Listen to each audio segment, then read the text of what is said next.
Yes, the transfer window has been going and taking twists and turns, ups and downs. It's kind of like a roller coaster ride for us at Manchester United, especially Manchester United fans and all of that. You know, trying to wonder what is going on in the transfer window, in the back end, in the front end, and if, Omar Barada is coming through with his words and all of that. But we're just going to give you like a reaction to all of the news that we're hearing, especially in the media with what's going on with Manchester United, the players that we're interested in, from Kobbie Mainoo's conversation to the new goalkeeper we're interested in, to Marcus Rashford update and all of that. We're just going to try and break it down in no particular order, but just kind of give it to you and have a conversation, and I'll just kind of give you my thoughts and ask for your thoughts and all of that. So let's just kind of can I just have like a few minutes of your time? Let's just have this conversation and talk about it. Today we kind of started, woke up this morning to find out that Viktor Gyökeres was interested in coming to Manchester United. He sees Man United as an illustrious club. He sees Manchester United as a team that he would love to play. He doesn't mind coming to Man United, even if there is Champions League and all of that. But then we come up again and we see from Correo da Manhã, I think that should be an Italian or a Portuguese outlet, and it says that Liverpool have joined Man United and Arsenal in the race to sign Viktor Gyökeres. It is no news that Liverpool are interested in trying to sign a striker. They've gone for Isak. I don't think that materialized, but I think it's still out there that they're looking for a striker, and they've been spending crazy this season, despite the fact that they have Nunez in their team. But it is what it is.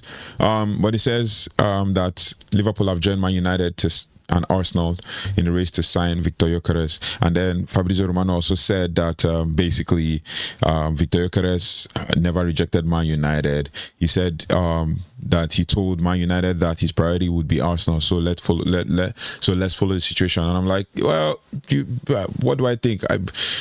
I don't think we should go for him, but it is what it is. Whatever Man United does, we will back the team, back the squad, back the club, and the decision and all of that. We're trying to build a squad of players in their mid-20s, early to mid-20s, and I mean, Viktor Gyökeres will be about his peak now, so it'll be good to get him. And then another breaking news came up as of yesterday, saying that Manchester United are in a move for Botafogo goalkeeper John Victor. Having watched him again at the Club World Cup, John has a clause allowing him to leave for as little as 5.8 million in the summer. If he's a good keeper, I wouldn't be opposed to that. There is more news on that, but I don't believe that outlet until I see, them like really, really do stuff and really, really, kind of, I think they're just going ahead and saying Man United have made a 5.8 million pound bid for Botafogo goalkeeper John Vittori. If we were to go by just kind of looking at John Vittori's stats, just a quick search on his stats, we could tell that obviously he might be the goalkeeper that Manchester United would want. But I mean, I won't mind him being John Vittori of Botafogo. So basically, he's 29 years of age, and long with his traits, we can say the top 4% for long ball accuracies and 5% for sweeper, 90% for goals conceded, 44% for save percentage, high claim 56%, clean sheets 82%. He's been doing pretty well for Botafogo. He did absolutely well in all 3 games he played at the Club World Cup, with high ratings of over 7.5, and did particularly well against Paris Saint-Germain when they won. And yeah, he seems to be a pretty decent keeper. He's made 30 saves this season alone. Percentage 81%. That save percentage. He's considered 7 goals, goals prevented 3.37 per game. He has 6 clean heats this season alone. Acted as a sweeper 3 times, and he has claimed balls 8 times. He's played 78 times for Botafogo. Came from Santos FC, and then moved to Sao Paulo B, Santos FC Sao Paulo B, and then went to the Portuguese Santista, and then went back to Santos FC back from loan, and then played for Internacional on loan, and then went to Real Valladolid on loan again, and then now he's playing for Botafogo from January 2024. Played as a Brazilian. The only international tournament he's played is one tournament for Brazil at the under-17 level. He's won the Copa Libertadores in 2024, and he won the Serie A 2024 as well. That's the Brazilian Serie A in 2024. And then obviously, so he pretty much, Brazilian Serie A title. And then he played for Santos FC, and I think he won the Paulista A1 in Santos FC. So he's a pretty decent keeper. He'll probably be a backup. I don't think he's going to be the main keeper, but he's 29, so he probably has loads of experience when it comes to goalkeeping and stuff. So yeah, Manchester United interested in him. Rumors have it from United Addicts. I don't really believe the outlet because they claim to have some sources, but Man United have made a 5.8 million bid for the Botafogo keeper John Vittori, or John Victor, as the case may be. And then still on transfers, Ruben Amorim has expressed his preference to sign Premier League proven players in an attempt to improve the overall fitness and the athleticism of his squad ahead of next season, and that's according to Richard Fay. And then obviously, as we all brought to you pretty recently, Juventus have made contact with Manchester United regarding Jadon Sancho, and the next thing is to have conversations with his with him and his entourage with regards to whatever financial situation it will be. And then moving on to other players. Before we get to Kobbie Mainoo, let's touch on Matheus Rashford.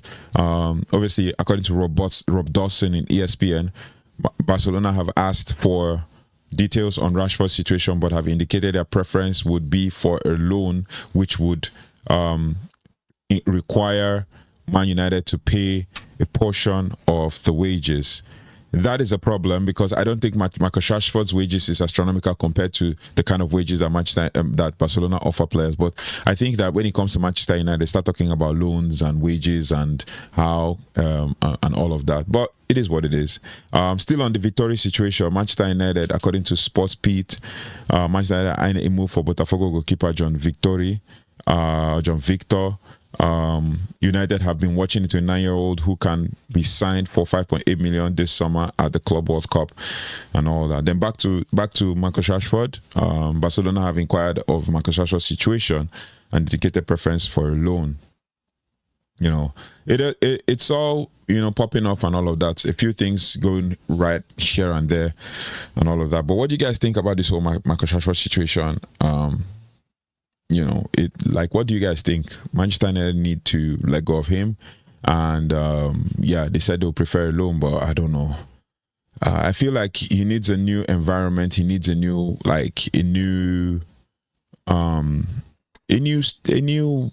terrain for him to kind of show himself and for him to kind of thrive and all of that. And then obviously there's been debates back and forth. Moving on, there's been debates back and forth about Manchester United's goalkeeper situation. I know I just brought you about John Victor and all of that, and conversations have been going back and forth. I've been having one or two arguments with people online about, you know, the preference for Man United with regards to goalkeeping and all of that. But The Athletic is reporting that Manchester United have been in touch with Aston Villa goalkeeper Emi Martinez. Though United are not looking to sell Andre Onana, it raises questions over the current number one's high risk, high reward style. It is not Andre Onana's style. It is what Ten Hag came on with. High risk, high reward. And then basically Ruben Amorim has come in and he's kind of changed things around. And an excerpt from the Athletic report is that 2 seasons and a manager change later, Andre Onana has enjoyed streaks of good form, but also moments of difficulty. Errors have crept in, confidence have wavered, and what was a bold appointment in the summer of 2023 now raises questions. And the question is Onana still the right fit for this team? And is there a goalkeeper who can handle the unique pressures of Manchester United? I would not say that Andre Onana has not handled the pressure of Manchester United. Anybody in his situation would typically crumble, right? In that situation, anybody in his situation will typically crumble because Manchester United is that big of a beast for players to kind of come and then think they can thrive. It takes guts. It takes players like Harry Maguire who has seen a whole lot back and forth to still come and have a good season last season. It takes players like Bruno Fernandes who shoulders the responsibilities of the club and the players. It takes players, because a lot of people, big players have come and crumbled. It takes players like Wayne Rooney, it takes players like Robin van Persie, it takes players like Ruud van Nistelrooy, David Beckham, Gary Neville, Jaap Stam, Veron, loads of players, to come and not crumble. I mean, Edwin van der Sar, even under the pressure, think about even Fabian Barthez, if we're going to go far back and all of that. And then even David De Gea, his first 2 or 3 seasons, he was struggling. There were. I remember vividly that there were reports that David De Gea is not strong enough. He needs to buck up.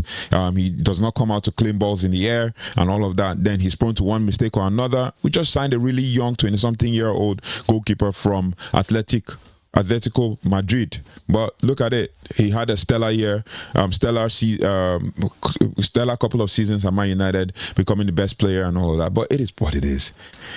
It is what it is. Yeah. So it is what it is. Now, other things with regards to spending and Cunha and all of that is that Newcastle sources are saying that Man United spending this summer on Cunha and Mbeumo has affected the summer transfer market. But they forget that Cunha's deal was a release clause. I'm just surprised.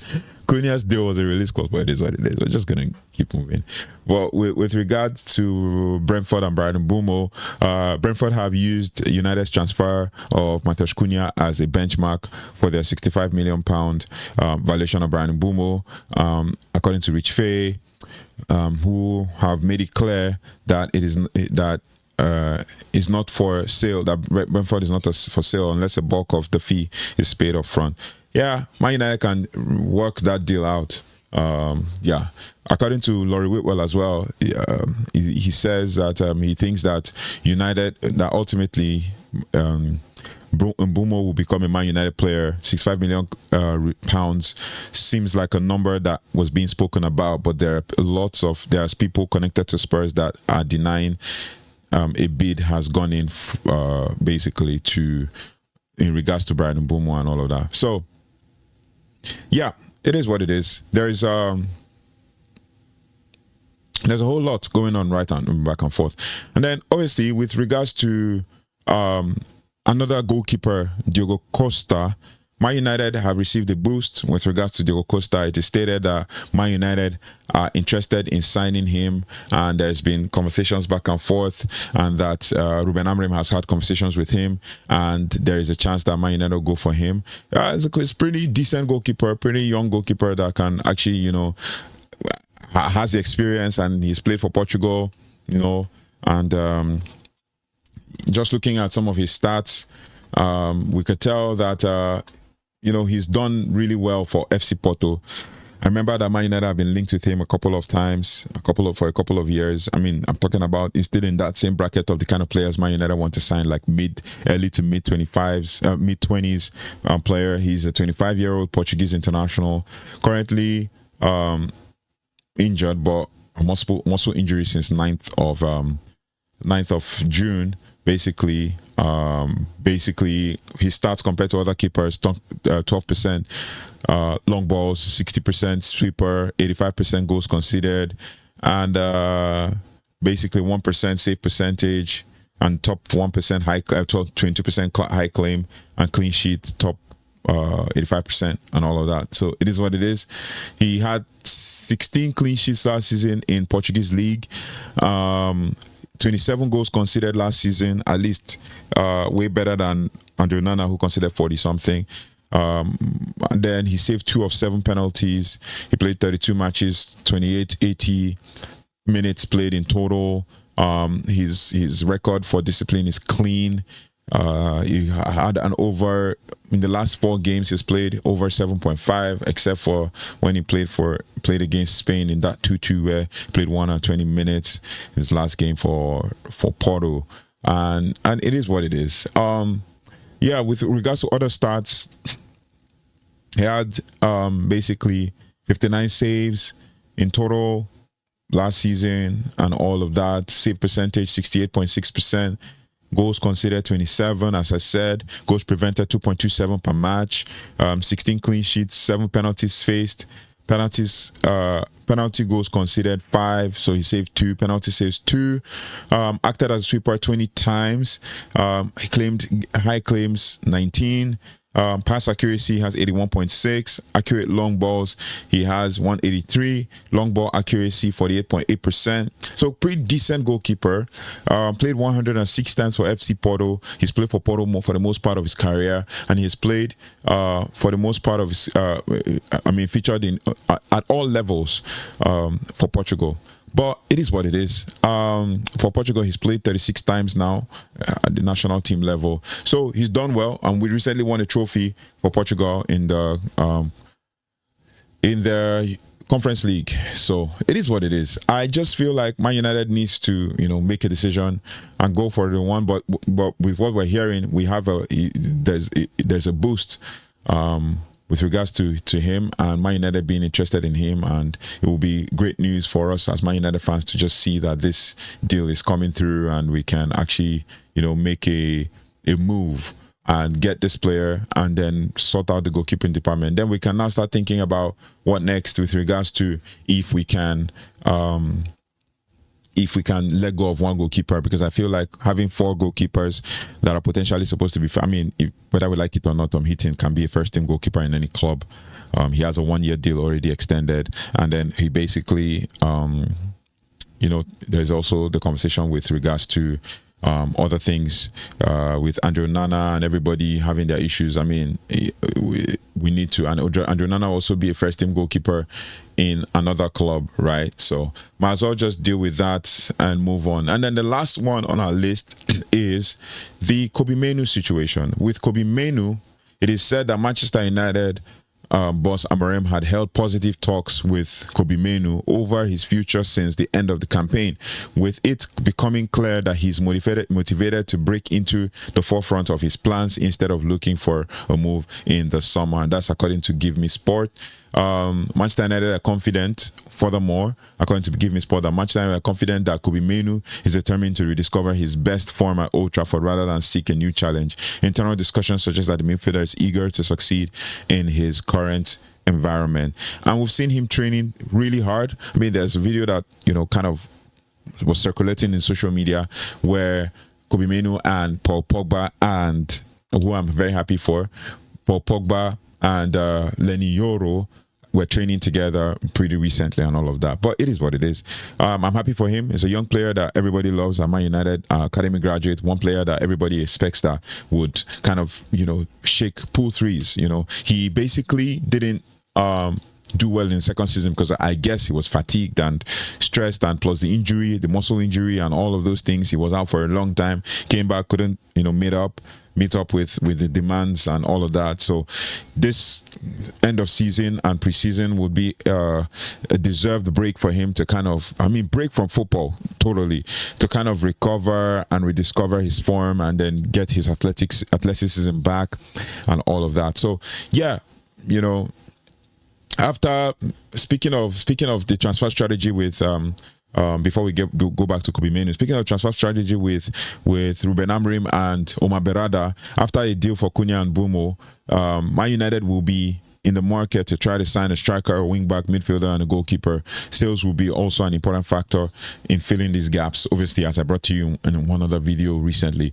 Now, with sales, it will be outgoings versus incomings, because if Manchester United needs to sell to buy, that will be the strategy to get, you know, further players and all of that. So if we can go for free agents or decent deals, I mean, there are so many deals out there that we can go for. Even if we can tap into the South American market, then we can be able to kind of get, you know, really decent players that can fill the gaps and all that. I'm seeing news also with the same South American market and Jadon Sancho and all the transfer strategy, that Man United are interested in a swap between Douglas Costa and Jadon Sancho between Man United and Juventus. But it is what it is. If we get Douglas Costa, that's pretty good. That's one additional midfield, and it just kind of checks up the box of the midfield situation for Man United. But yeah, there's a whole lot. There's a whole lot to talk about when it comes to Man United transfer. I just try as much as possible to talk about, you know, the transfers that we see online versus kind of like the ones that we are thinking it's genuine and all of that. But, you know, some of the reports we see, some of them are genuine, others are kind of like, you know, you have to just go with it and all of that. There are certain deals that you see online and you're like, nah, this is not believable. And there are certain reports you see online, you're like, this is just a post by certain players or certain people to kind of make money off of social media. But yeah, it is what it is. One thing we just have to understand is the fact that there are certain things going on in the background that we need to just kind of accept and move on, basically. But with the Bryan Mbuemo deal, I'm very happy to see that is coming to fruition. I'm happy that we've secured Matheus Cunha. Then outgoings, I know that, as I brought to you in the past couple of days, that Anthony is willing to take a pay cut to move to another club and is giving only priority to Real Betis. So with that one, he still definitely desperately wants to play ball, wants to play football, right, for his career. And then if possible, something good comes up in the end, he will potentially kind of move to other things. And then we can, you know, talk about other things in regards to other players. I mean, the other three players, Jadon Sancho, Marcus Rashford and Alejandro Garnacho. Alejandro Garnacho recently, they said that they've put other clubs, Man United have put other clubs on alert that Garnacho will be worth around £70 million. And then Marcus Rashford is, you know, there's a Barcelona back and forth with that one, and Jadon Sancho, as we all know, Juventus are interested. Before now, we always heard that Galatasaray Fenerbahce were interested, rather. Fenerbahce was interested, and that Mourinho had a conversation with him and all of that, and looking to talk about his fee, about £165,000 a week, and that's according to Ben Jacobs and all of that. So these are the things that are going on in the back end. It might seem like there's silence, but at least there's some movement and some noise being raised the past couple of days. But it's good. We just need to hear some here we go. I think we're pretty much tired of waiting this long, and everybody's kind of preparing and trying to make videos and make compilations and all of that for Bryan Mbuemo and stuff. We just need to see movement, especially with preseason coming pretty quickly in less than probably 2 weeks or thereabout. But it is what it is. I mean, the guys will be back around July 7th for preseason training, so, and they are already preparing. Like I said, I was particularly happy that Lenioro, Kobbie Mainoo and Paul Pogba were training together. For the Lenioro, Paul Pogba and Kobbie Mainoo, it was good to see that they were actually doing like some really good work in the States and stuff, and in the warm weather, and they were running. I could see videos, and Euro is getting fit and sharp, Mainoo getting fit and sharp. But one person I'm particularly happy for, despite his 18-month ban for doping and stuff, was Paul Pogba. Paul Pogba is back. He's back playing football now at 32 years old.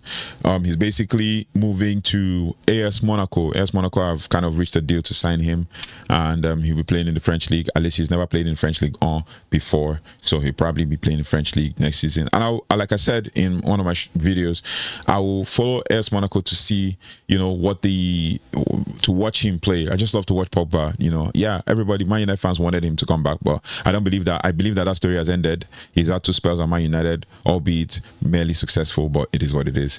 Where he won a couple of trophies under Mourinho and stuff, and he fell out with Mourinho, and then went back to Juventus and has never been the same since then. So hopefully we can basically watch Pogba and be happy, you know, that he's going to be kind of like the face of the French league. But I also think that he would also, for him to be successful at AS Monaco, because he would definitely play Champions League and stuff, he needs to stay injury free. because that's been his problem. It's either his elbow or his knee, because I saw him with a knee brace in the practice. So his elbow, his knee, or muscle or something, but he just needs to stay injury free and keep fit and continue to take care of himself, and he'll have another, he's 32, probably have another 6 to 7 years playing football, or even up to 40, depending on how he takes care of himself really well and all that. So yeah, let me know your thoughts and feelings about all the transfer news. There's not much to bring.